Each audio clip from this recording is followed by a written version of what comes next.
story, we're waiting to hear more details about an agreement in principle over the Northern Ireland Brexit protocol. Here's the crack.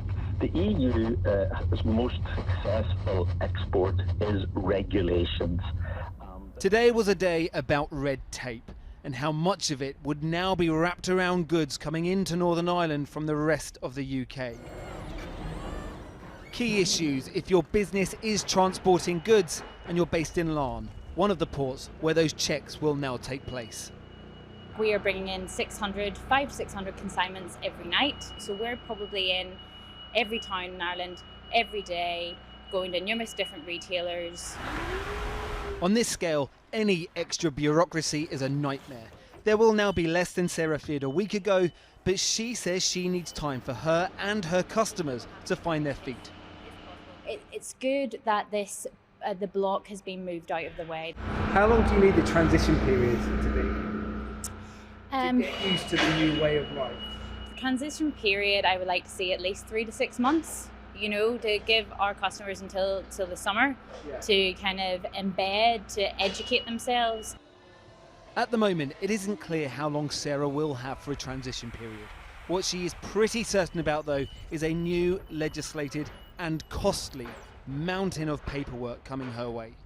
If we are looking at safety and security checks and customs declarations for every single consignment coming in, it's a huge amount of online paperwork.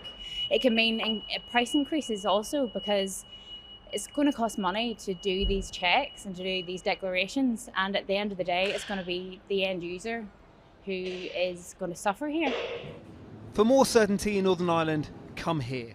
Supermarkets were the one industry the government was keen to let know post-Brexit business would remain as close to normal as possible. For everyone else, a broad statement of intent. Under the new deal, the government claims 98% of firms will face no upfront tariff costs. And a trusted trader scheme means importers like supermarket chains will see no checks for 3 months, while full checks on meats won't kick in for 6 months and 12 months for medicine. Great for supermarkets. For smaller traders right now, though, limbo. It's an issue of certainty, however, that has angered some unionist MPs, the presence of EU inspectors in Northern Ireland. Is it not a fact that whilst they will not carry out the searches and the investigations, they will be able to direct UK officials on the ground? Government has been keen and quick to celebrate this broad win. Today, business says it needs the minutiae. The depth of detail in agreeing this protocol and its impact can be summed up pretty neatly with the humble pallet. Now, this one costs about £5, but under this agreement, any goods coming in from England, Scotland or Wales to Northern Ireland need to come on a heat-treated pallet like this one that meets an EU standard. Only this one costs £15. So a tiny change means a 3-fold increase in costs. It's these details and the many more of them which will follow that could dictate how much of a success this agreement is and how much it will cost businesses and customers. Well, Honda has had to halt production at its car plant in Swindon today because it's been unable to bring in key components, a stark indicator of the logjam blocking up many of the country's biggest ports. The worldwide network of shipping that moves all sorts of goods from China to the West has been disrupted by the pandemic, leaving too many containers in the wrong place as the Christmas rush arrives. In the UK, that's compounded the uncertainty still surrounding our trading links with the EU, with many companies reportedly stockpiling goods in case of disruption. It's been suggested Honda might fly in the parts it needs to get the factory up and running again. Well, joining me now is Tim Morris, the Chief Executive of the UK Major Ports Group. Tim Morris, just give us a sense. Are there going to be lots of disappointed kids at Christmas? Give us a sense of the range of goods affected and how long for. Good evening, and I think you set the scene very well there, Kathy. What we're experiencing here in the UK is a symptom of largely a global problem of supply chains that got out of balance due to the COVID-19 pandemic, but also more recently because we've seen an almost unprecedented demand surge of goods being brought into the country from Asia in shipping containers. And so is it compounded by Brexit stockpiling? Is that correct?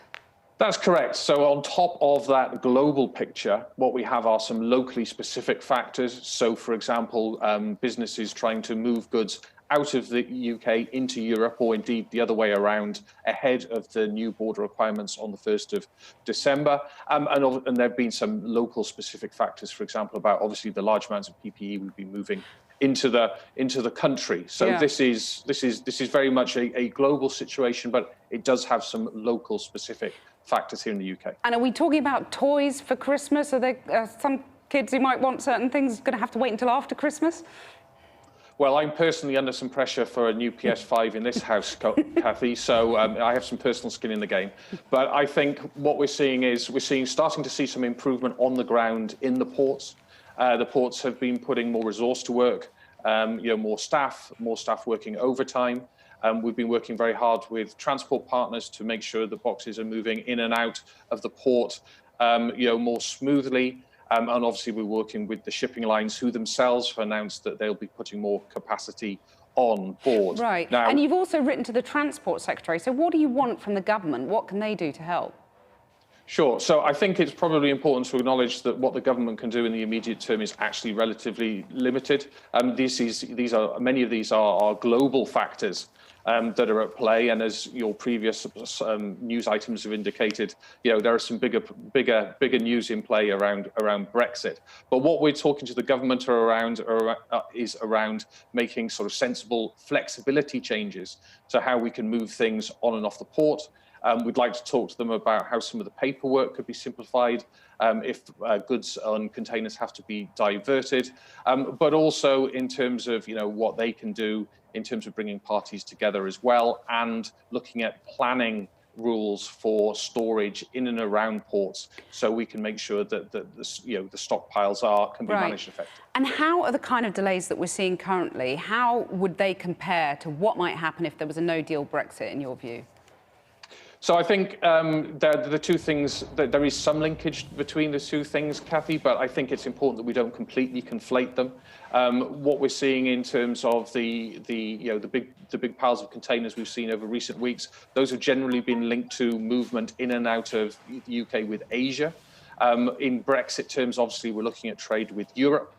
There is some linkage between them, but the specialists in handling the European trade generally have more capacity available as well. Now, that is not to suggest for one moment that nobody has anything to worry about Brexit, Kathy, but I think we are preparing to put in place and deploy as much capacity as we can to keep UK supply chains resilient in the Brexit context. Tim Morris, thanks very much for joining us. Jackie. Thank you very much.